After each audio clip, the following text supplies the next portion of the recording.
Hi, good morning everyone. Good to be with you all. Let me begin by saying Happy Father's Day to the fathers that are here. I wish you all the best. I pray that God will spare your lives so that you'll see many more. And the title is one thing, but the life that you live is another. You know, some fathers today don't have the kind of relationships they need to have with their children. Some children don't appreciate their fathers. And we can go on and on this morning. But it needs to be the way that will be pleasing in the sight of the Lord. I heard that they took out pastors, capital I, and gave him a common I. You all did that? That's why he's hiding it under the sheet. Well, anyway, we've been praying for you down at Chinchin, and we're glad to hear that all is well. I know that sooner or later some of us will have to go through the same procedures. We get down in age. It's kind of like the norm. But we thank God for His goodness to you. Anybody had a difficult week this week? Anybody? Raise your hands if you had a difficult week. Some of you did. Alright, I had one that was rather difficult.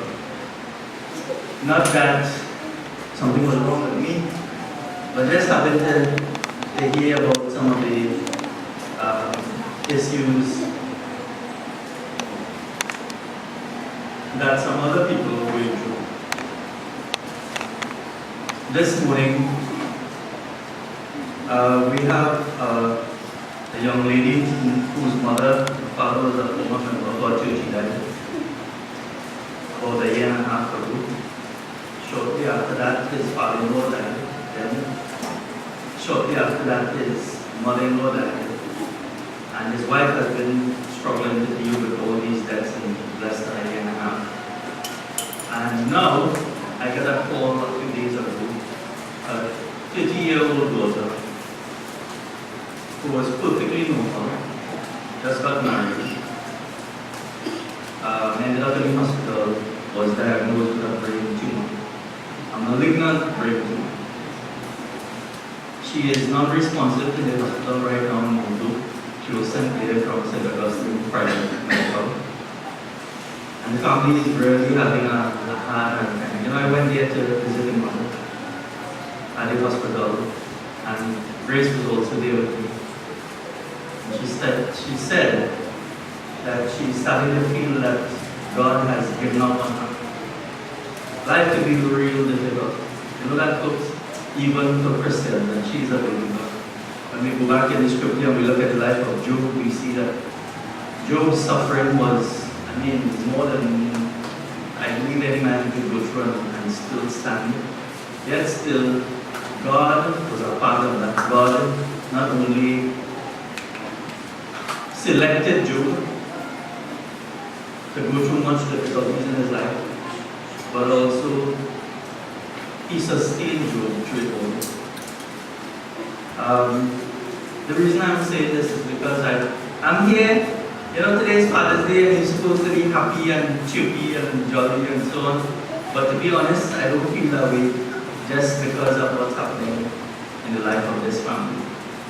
Today, the doctors will try to get her up, or to come out of the induced coma. There is no guarantee that she will wake up. You have to minister to people. You know, standing and preaching sometimes to you all is easy. But when your trouble comes and we have to come and minister to you, it's a lot more difficult. To use the same word of God is difficult for us. You know, I'm losing my hair, you all realize that? Do you realize why is that this great? This pastor is difficult. It is. But it's not an excuse, but I'm heavy-hearted this morning because of what they're going through. And I just want to ask you all to remember when you pray, please. It's the Sandal family. Her name is Nadia Sandal. Anyway, this morning we'll be in the book of Genesis. Pastor said to me earlier on that in keeping with the theme that we all have for this month, missions was basically what you all have focused on. And I know that on Wednesday night we continue with the 3 nights of meetings on measures. However, in my preparation, I did not exactly remember that. So you will have to bear with me, right? I believe God could still speak to you all through this passage this morning. My mind was so engaged in the fact that it was Father's Day, I kind of prepared something along that line. So this morning, I just want to read from Genesis chapter 1 through verse 9. Then I'll pray, then we'll do it.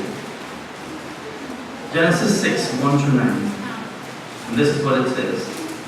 And it came to pass, when men began to multiply on the face of the earth, and daughters were born unto them, that the sons of God saw the daughters of men, that they were fair. And they took them wives of all which they chose. And the Lord said, My spirit shall not always strive with man, for he also is flesh, yet his days shall be 120 years. There were giants in the earth in those days, and after that, when the sons of God came in unto the daughters of men, and they bare children to them, the same became mighty men, which were of old, men of renown. And God saw that the wickedness of man was great in the earth, and that every imagination of the thought of his heart was only evil continually. And it repented the Lord that he had made man on the earth. And it grieved him at his heart. And the Lord said, I will destroy man, whom I have created from the face of the earth, both man, beast, and creeping things, and the fowls of the air, for it repented me that I had made them. But Noah found grace in the eyes of the Lord. These are the generations of Noah. Noah was a just man, and perfect in his generation. And Noah walked with God. Let us pray. Our Father, we ask this morning, Lord, as we enter into your word, that once again, you are the life giver, Lord. And even through these words that will be spoken as we look in the scripture, that you will use your word and your Holy Spirit, Lord, so that everyone that came into this building this morning will receive something that will be transforming in their lives. I pray that you will speak to each one individually, not only the fathers that are here, but everyone. Lord, we thank you for the fathers that are here. And we pray that this passage will be an encouragement to them. It will be a place that they could turn in times of difficulties, and just be mindful that in the midst of all the crookedness that we face, that we can still live a life that is pleasing to you and be an example to our children. We pray, Lord, for Nadia this morning. Lord, I pray for her mother, her husband, and the rest of the family. Today being a very difficult day in their life, I pray that you would uphold them. And I pray, Lord, that in all of this, there would be some lessons, Lord, some precious lessons that everyone looking at. I pray, Father, that you would allow us to stand again and continue about it in the normal routines of life. But may all of this just draw closer to you. For these now mercies we ask in Jesus' name. Amen. Alright, this morning as we enter into the scriptures, there are many fathers that we would see both in the Old and the New Testament. And I've chosen Noah this morning. And I think that the song that Sister Bonnie sang was in line with what I'm about to say. I believe God was just piecing everything together. And she spoke about having the tools to build. And as you all know, Noah was given the responsibility to build something for God. Alright, which was the ark, but there was more than just the ark that Noah was building. Anyway, as I begin, I want us to look at something. It says in the end of chapter 5, and Lamech, verse 20, lived 180 and 2 years and begat a son. He called his name Noah, saying, This same shall comfort us concerning our work and toil of our hands, because of the ground which the Lord had cursed. And Lamech lived and begat Noah 595 years, and begat sons and daughters. And all the days of Lamech was 777 years, and he died. And Noah was 500 years old, and Noah begat Shem, Ham, and Japheth. The three sons of Noah: Shem, Ham, and Japheth. So, to begin with, to have three sons, it would mean that he was a father. And Noah was born in a time when the world looked exactly to me like what we see today. I don't know if you all see it that way, but when we read in the beginning of chapter 6 and see what was happening, it says, "And it came to pass when men began to multiply on the face of the earth," and you drop further down, and it says, verse 5, "And God saw the wickedness of man was great in the earth, and that every imagination of the thought of his heart was evil continually. And it repented the Lord that he had made man on the earth, and it grieved him and it is at his heart." And verse 7 says, "And the Lord said, I will destroy man whom I have created from the face of the earth." God was so upset about the way that men were living that it brought him to the place that he decided to wipe out all of mankind, except for those that found grace in the eyes of the Lord. Folks, it's an old story, but it's the same thing that's going to be repeated in history once again, except this time it's not going to be with a flood. And only those who have found grace in the eyes of the Lord will be spared that utter destruction that is yet to come. And you know, today fathers may be doing good in a crooked world, but they're trying to provide so many things to make them a good father. The one most important thing that they should try to see that their children receive or have is a relationship with the Lord. That they come to experience this grace by our not only guiding and leading them as God leads us, but by a living example before them. You know, Noah was born in a really crooked time. Last Wednesday and the Wednesday before, we had two shootings right in front of the church. It's becoming a common thing. And this morning, while I'm here, one of the men who is a former security officer, that's Dennis, his dad, Brother Mitchell, and we also have a soldier at our church. They both of them, in fact, they will be having a little briefing with the people, the members of the church, and those who attend the church, as to what to do in the event there is a shooting while we are there. Now, in both instances, the shootings took place before and after service, not during the time that we were there. One was early in the morning and one was late at night. By the way, Brother Dennis, who you all know, who is now working with Pastor Dulan and Brandy, there was a shootout, the second one that ended up all in front of the church, but it started close to where Dennis lived. A bullet went through his house, struck the electrical panel, and knocked the electricity out. And thank the good Lord that none of his family members was hit by this bullet. Today, man thinks that if he has a gun, he can do whatever he so desires.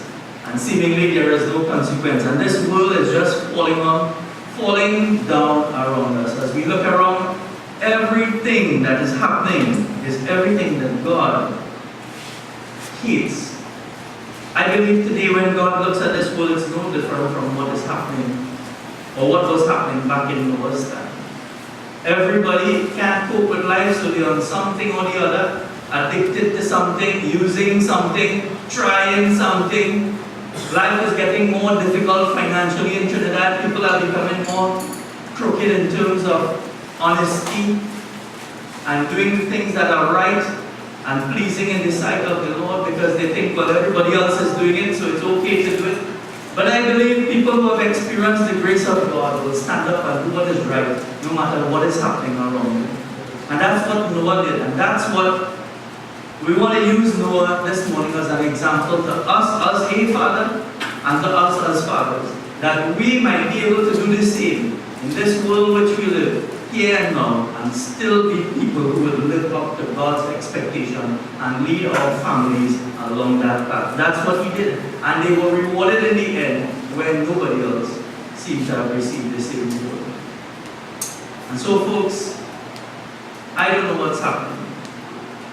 The first thing I want to share with you all this morning is the fact that Noah walked with God. And fathers, may I say to you this morning, that's the first thing that you need to establish in your life. That you have a walk with God. You know, some fathers want their children to walk with God. We know that. We know that. Let me give you an example. You go visiting, and everybody wants their children to come to church. It's a good thing. It's a good place to be. There are good things happening there. So they send their children. But the fathers are not there. They don't go along with their children. They are not leading by example. But they want their children to have that in their lives. And I'm saying that before we could even expect our children to walk with God, we ought to walk with God. You might say, well, it's hard, you don't know what's going on, how difficult it is to survive in this world that we are in, or in my job, or, you know, in this community. This community is noted for all kind of negative things, just like children. But there are upstanding Christian people still in this community. It tells me that no matter what's going on where, that people who fear God could still get it right. And God wants you to be a father like that this morning. I know of a young man, while attending school, 2 other classmates found out some personal information about this young man's father. And that was, he was in jail. He was accused of stealing money from the company which he worked. And they started to laugh, make fun of him, and say that his father was a thief. Folks, our past is our past. We could have been worse than him. When you come to know Christ as your Lord and Savior, those things have been washed away. Your sins have been washed away.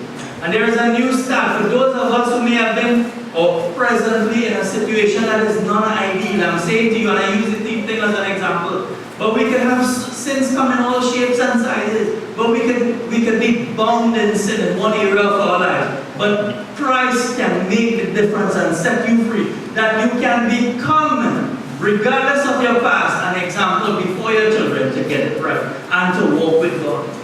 It's not good people that God saves. It's people that are sinners that are in need of salvation that He saves, and they all have a past. I don't know about yours, but you might know a little bit about mine. I used to be, 2 Corinthians 5:17 says it perfectly. It says, therefore if any man be in Christ, he's a new creature. All things are passed away in the sight of God. That's how it is. People tend to remember what they want to remember. Behold, all things have become new. We need to walk with God. Today it's sad to see that even Christian men have crumbled under pressure. And instead of walking with God, they are walking the way of the world. I pray this morning that you are not one of those fathers. I recall when I was a young boy, I've told you all this before. I came from a broken home. My father was an alcoholic. And in the years that my parents were still together, he was definitely an example to me, and you could be a good or a bad example. And he surely never walked with God. And some of you might identify with a father who never walked with God, or who is not walking with God.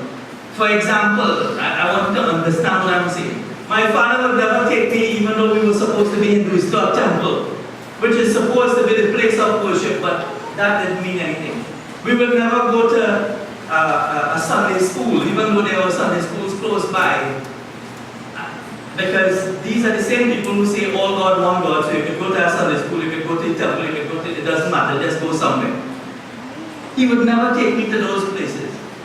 But at 14 years old or younger, I played in my first all-fours competition with my father.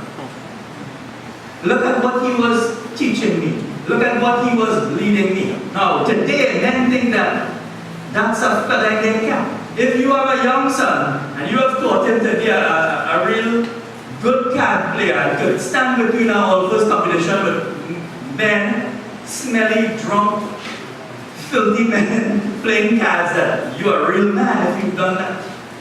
And you're raising your son the way the world wants you to raise your son. But he never did the things that you would want a father to do. That was a father that was walking with God. He would take me to races. Now, I know races are a big thing for you all. You all going racing if you don't want to go because you live next to the racetrack, right? We would live Freeport and he would take me quite here and Queen's Park Savannah back then to go races.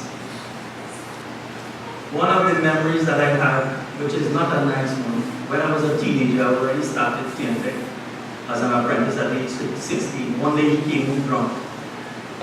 And he said to me, change your clothes, we're going to Paul's Play. Drunk, could barely speak. Takes me to Paul's Play. And goes on one of those streets on the east side of Paul's Play. Some of you all will know what I'm speaking about. Walks in a brothel. And you know what he does? He gives me money and a condom.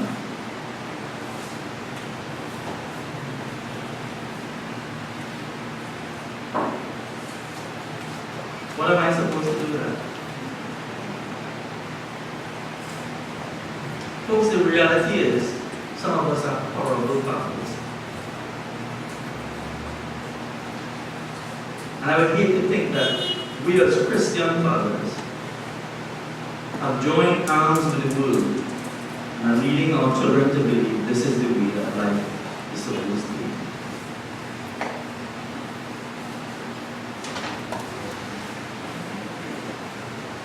It is said of Noah that he walked with God. So here was a man who was not walking with God, which is my father I'm speaking about. And these are the things that he was involved in. I was trying to lead me to do. So then what does a father who walks with God cause or lead people to do? And some of you might wonder what it is to walk with God. And it should be something that is, we establish clearly so that you know what it is to walk with God. It means to have a relationship with God. It means to not only have a relationship with God, but have a fear for God. It means to live to please God. It means to be submissive to God. And it is not just to know these things in your head, but it means even the things that we do, how it is manifested, should be something that we understand. You all remember Daniel? It's not said that Daniel was a father, he was a young man.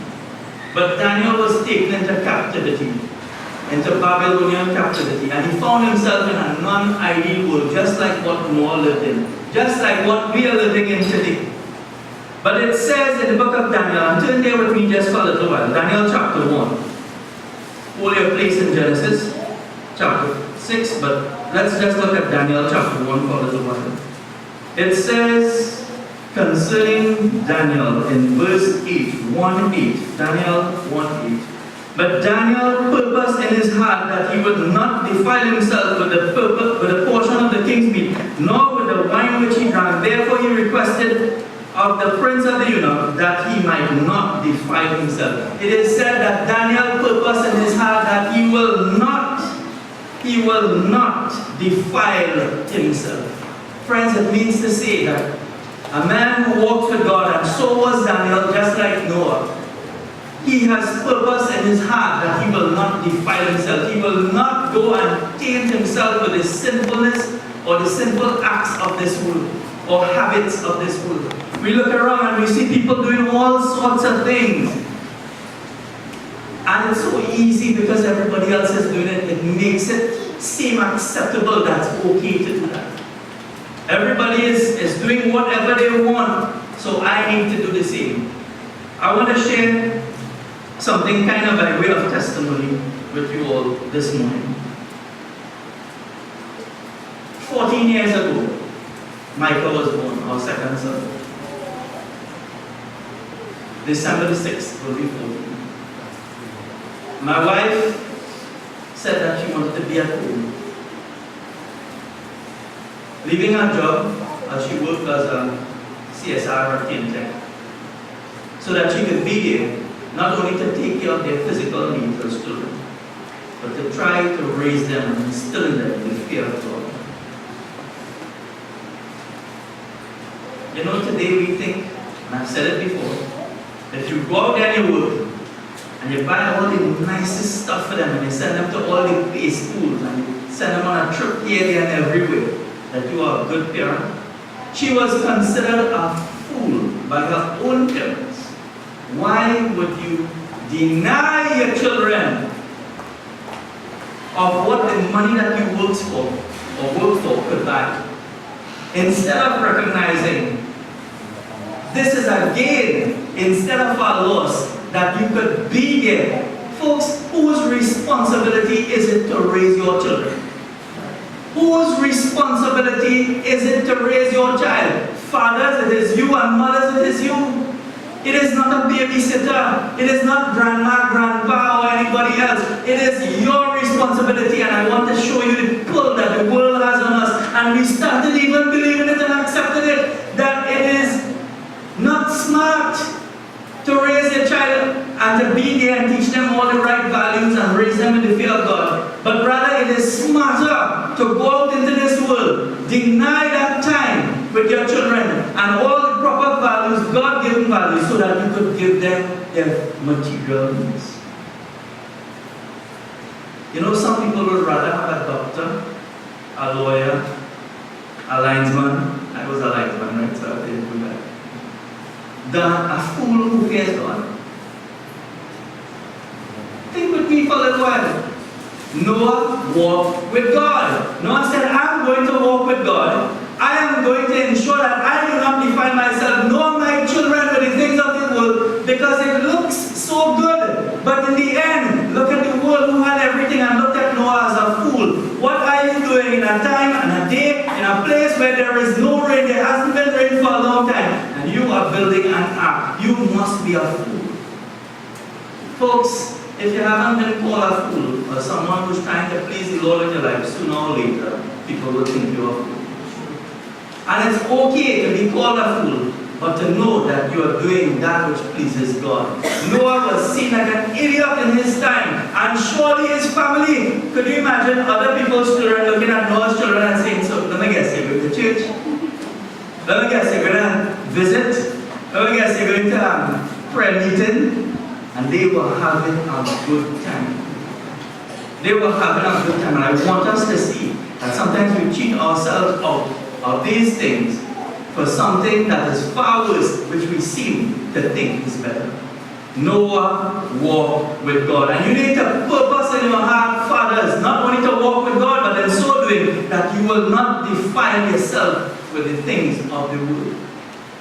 I was talking to you all about Mike and Anna. When Grace left her job, and this is not to make us look like anything special or spiritual, we are just like yourself.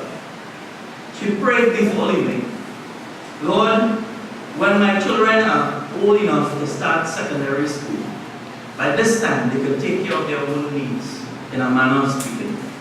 And then I will resume working. You all know that right now people are being sent home everywhere. You all know that? Anybody here lost their jobs? Thank the Lord for that.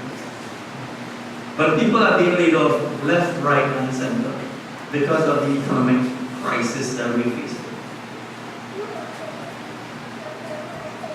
After being out of the working environment for 14 years, she goes on an interview in January. And this is June, 6 months later. She gets called to start. The very thing that she prayed for and was willing to do what God wants her to do, God rewards you. God takes care of you. God knows where your heart is. But many times we don't think that we could trust Him with our lives. God wants people who would totally give themselves over. And then God is going to do some mighty things in your life. She has been my support as a wife and the mother of our children. And she sought to do so by choice.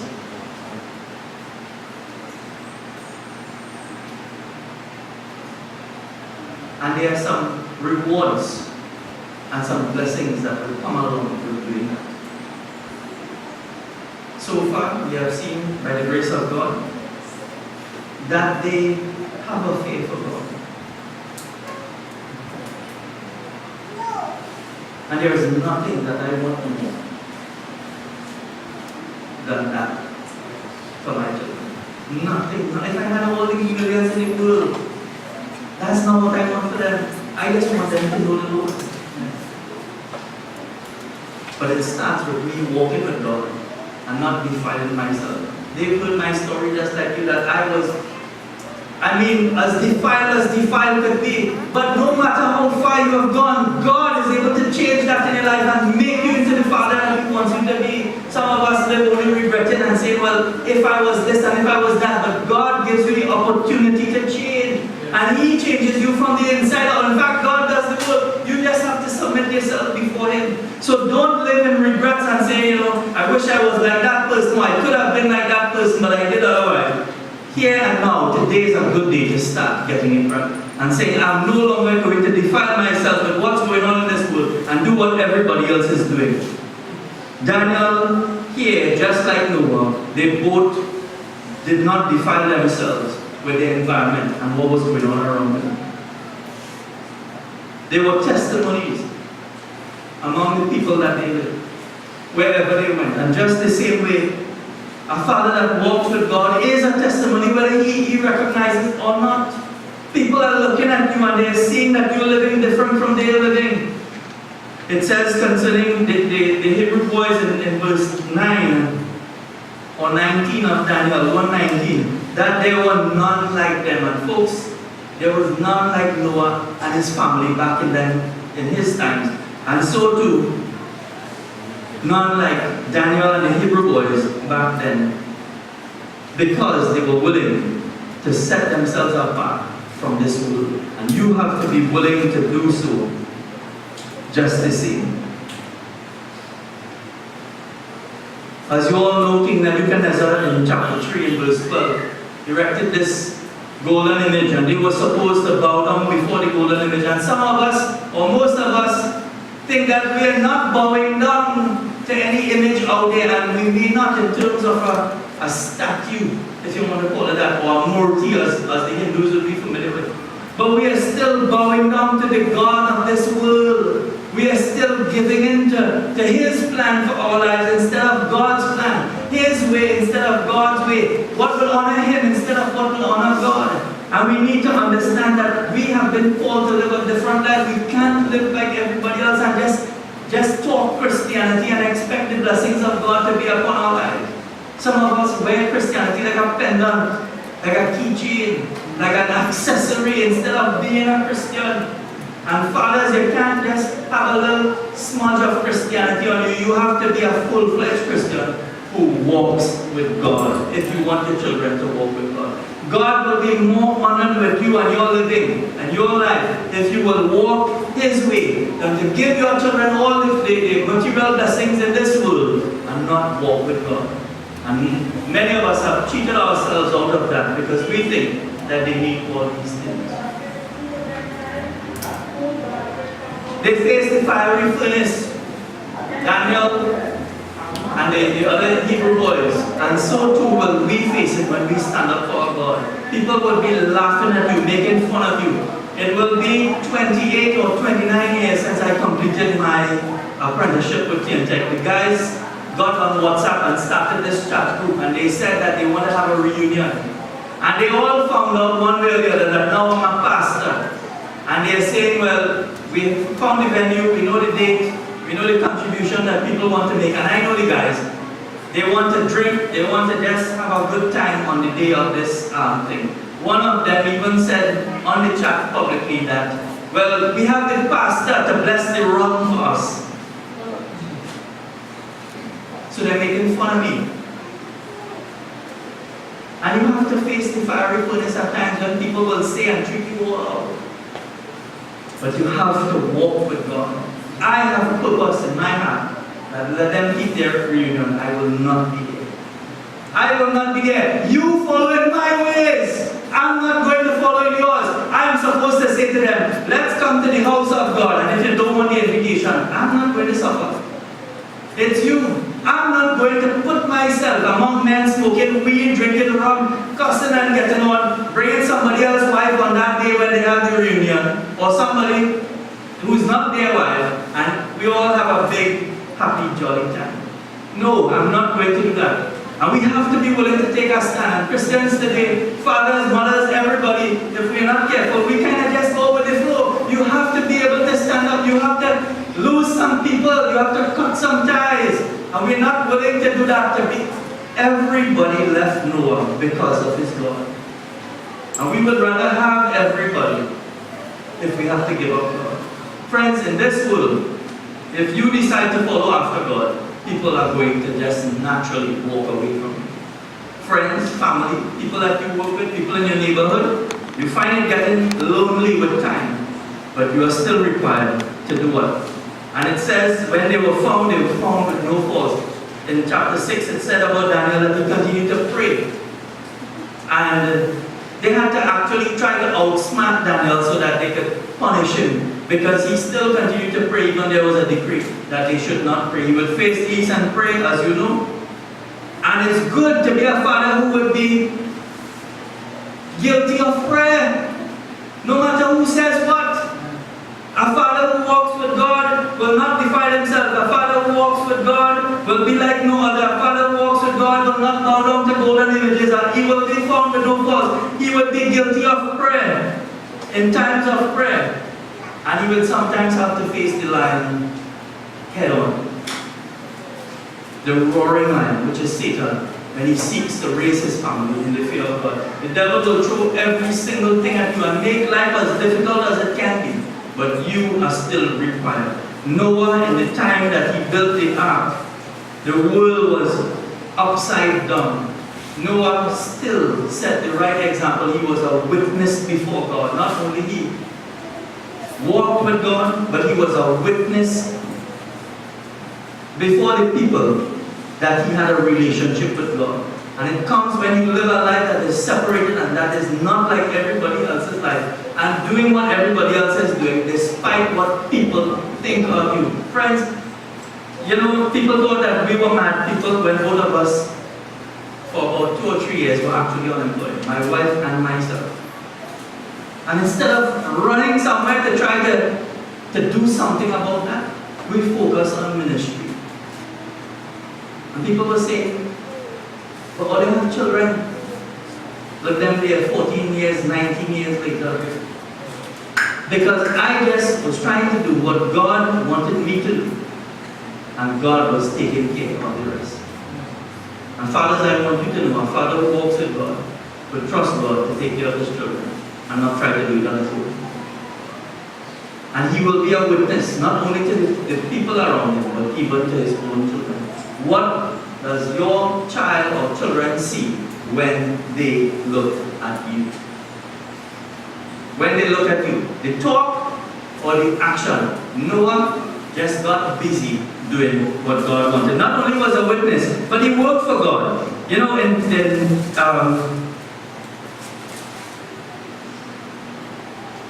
Genesis 6:14, it says, God instructed Noah, and he says, make thee an ark of gopher wood. Room shall thou make it in the ark, and thou shalt pitch it within and without with pitch. And this is the fashion which thou shalt make it a tent. The tent of the ark shall be 300 cubits, the breadth of it 50 cubits, the height of it 50 cubits. A window shall thou make of the ark to the ark, and in a cubit shall thou finish it above, and the door of the ark shall thou set in the side thereof with the lower second, and the third story shall thou make it. Not only he works for God, that doesn't mean you have to be a pastor. You all understand that? Because if every man who aspires to be a father who walks with God, or a godly father, wants to be a pastor, then we'll have real trouble up here. Amen? Everybody will want to take the help. And it's not that God can use all of us in different locations, but that's not God's plan. But He does have a specific plan for you. And I want to show you that the work or specific work that He has for you, the work that God had for Noah, He didn't just say go and build an ark, no. And build it how you think you should build it. God gave specific guidelines, specific dimensions, specific material, and how this ark is to be built. And I want to share with you that even though you may not hold the title or the office of a pastor, there is something specific for the father that God called that He wants him to do. And the specification in this case is not the length in terms of meters, cubits, feet, inches. It is to build a family because you have the tools which is specifically given in the Word of God. And I pray that we as fathers who walk with God will recognize that God has a specific task for us. For example, God says that we ought to raise our children or train our children in the way that they ought to go. These are specific instructions given by God. Not leaving for somebody in church to do. Not because they go to church that it will happen. This brother and I was speaking a little while ago. And we established this, that it must be a personal relationship. You can't force your child to have a relationship with God. But it is your responsibility to be a witness and to lead them by example so that they may desire the same God. If there is no enthusiasm, if you have no desire to be in the house of God and do something for God, do you think that your children would want to do it? If you say things at home that has a negative connotation concerning ministry and the work of the Lord, it starts to affect your children negatively also. And they start saying, well, I don't want to be here, I don't want to be involved in that, why was somebody else good? And we fail to realize that we have been given a privilege and they need to see that they also have a privilege to serve God. It is not penance.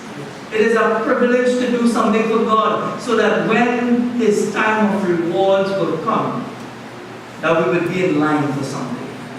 You know, it's like if I say, I have $100 in my wallet, and if you come and open this water for me, I'll give you the $100. And some of you wanted the $100 could come. And some of you could sit there and not do it. And just let the opportunity pass by. But you have the opportunity. It's there equally for everyone to do so. And so too, even in the service of God, people shy away from this. Noah walked with God. Noah was a witness in his time also for God before the nation around him, or the surrounding nation. Noah was a man who worked for God. Could you imagine that Noah was involved for 120 years? When you go to 1st and 2nd Peter, it is said concerning Noah, or referred to him as a preacher of righteousness. It means that even though it's not recorded here in Genesis 6, that Noah was preaching the word of God. He was telling people that God's sure destruction will come upon those who deny Him, who will not believe in Him, who will not trust Him. It's the same message that we preach today, but when he was doing it, no one responded positively. But Noah continued steadfastly despite what was happening. The work that God calls us to sometimes is a work that is hard, it is difficult. Parenting, for example, is one of the most difficult jobs you will ever embark on. But even a parent in ministry, it's even more difficult to get those two right because everybody is upset with you. Not only your children, but your spiritual children. Because you fail as a father. And by the way, we fail. I'm sure Noah failed. Time and time again he would have failed, but ultimately he succeeded because he pressed on despite the challenges he may have had. You're involved in ministry and you're going on and you're going on and you're going on. And it seems to bring back no returns. And even your own children start getting discouraged. And I want to say that to those of you who parents are involved in ministry this morning. That as your fathers try to walk with God and be a witness to you before God and work for God, that you need to be mindful that sometimes the rewards of your faithfulness comes towards the end. We want to see it now. We want to see everything happening now. But God wants you to look to Him and wait on Him. And in due time, God will bring forth those things in your life. Noah worked also for God. As you all know, no one but his household got saved. Noah, his 3 sons, his wife, and the wives of his 3 sons. My wife was asking me a question recently. She said, you know, our daughter Hannah, she's now finished with primary school. She said to me, my wife said to me, in 10 years, she'll probably be out of our house. And then she has to face this world, the reality of this world. And my wife said to me, well, you know what men give? Because I just happen to be one. And I said, yes. And I was able to reassure her from this passage of scripture. I can reassure you all too, my friends. They lived in a wicked world. But God saw it fit, because they did what was right in His sight. That look at the females who entered into the ark. Every son of Noah found a wife. Every single one of them. And they were all able to enter because of God's grace into the ark. And to be spared the destruction of God. And even in this wicked world, I believe when we stand up, we do what God wants us to do, that even with our children, God will reward them accordingly. God made a way where there seemed to be no way in a world like that, yet still they were all able to enter into the ark.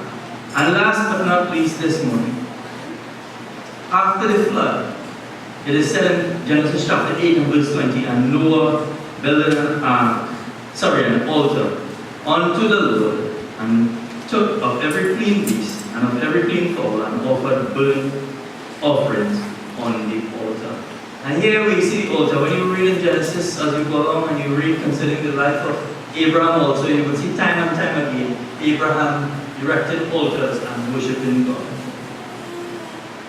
We see not only he walked with God, not only he was a witness before God, not only he worked for God, but last but not least, he worshipped God. Noah worshipped God. Noah adored God.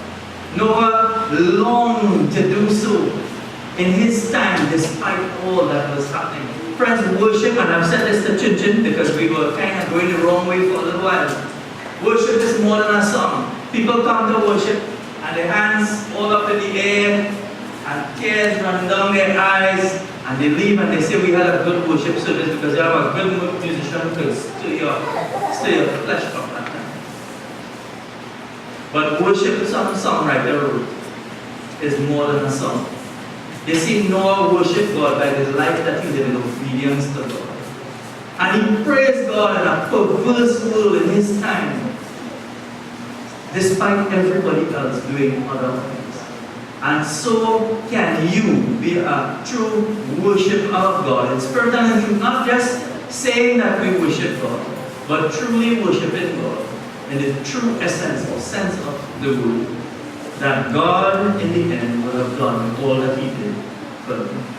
And so, fathers, my challenge to you this morning is this: let us be men who would walk with God. Let us be men who would be a witness for God wherever we go. Don't let your witnessing be here.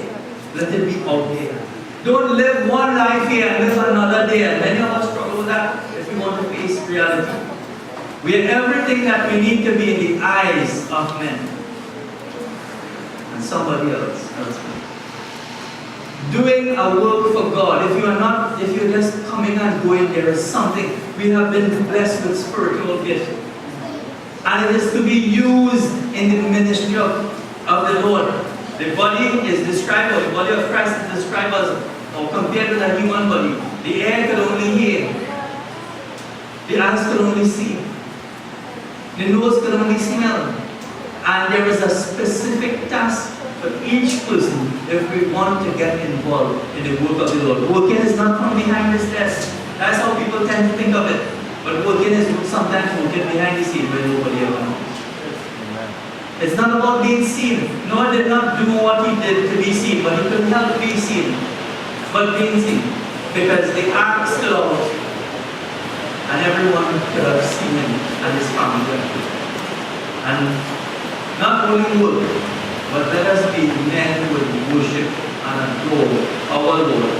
When we look around and see people bowing down before all, not just idols in terms of, as I said, statues, but there are so many things that we make idols in our jobs, our bodies, our appearance. Some people, I mean, it's so important to them. This young lady I spoke to you all, right? After she enters the hospital and she comes back out, the whole top of her skull, depending on the type of surgery that they do, will have been removed and then put back. And some of us are so vain, you know, you always have to ensure that you're looking good instead of recognizing that despite all of these things, nothing bars up from worshiping. I pray that as you go today, that you will think about these things. And not only so, but that even if you've not gotten it right before, that you will call upon the Lord, that He will enable you to be such a father in His sight, and one that is well-pleasing, who would be loved and appreciated for the right reasons. Sometimes our children love us